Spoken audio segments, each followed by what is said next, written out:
From crisis to disaster and now to the verge of catastrophe, Zimbabwe is stalked by cholera and malnutrition. Its infrastructure has collapsed. Its currency is worth nothing. This week the central bank issued $1, $5 and $10 billion notes. The $5 billion is worth less than $10. It's a nation that was once the hope of Southern Africa, a food exporter with inflation in single digits, a robust health system.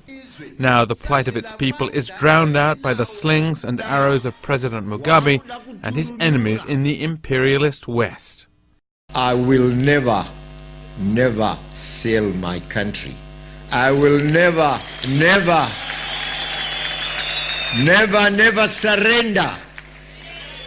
Zimbabwe is mine. I am a Zimbabwean. Zimbabwe for Zimbabweans. Zimbabwe never for the British. Well, last time the world checked, Zimbabwe belonged to the people of Zimbabwe. It's a dialogue of the deaf. 3 months ago, Mugabe agreed to a national unity government after disputed elections. On and off negotiations now threaten to collapse completely. In Harare, the headlines in the state-run paper continue to defy gravity. The faces, resignation, exhaustion tell a different story. And to the West, the European Union, the United States, even to others in Africa, that story will only begin to change when Mugabe goes. We support those who are the democratically elected politicians of Zimbabwe and not those who remain in power simply because they have held on to power when the electorate has not supported them.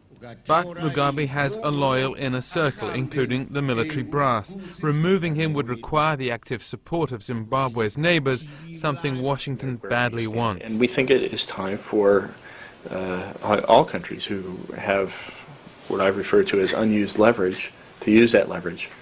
A jab at South Africa. The United Nations Secretary General is also critical of the way Zimbabwe's neighbors have resisted a role for the UN in resolving the political stalemate. So for now, UN and other agencies try to bandage Zimbabwe's gaping wounds, while argument rages over who should run the country. Tim Lister, CNN, Atlanta.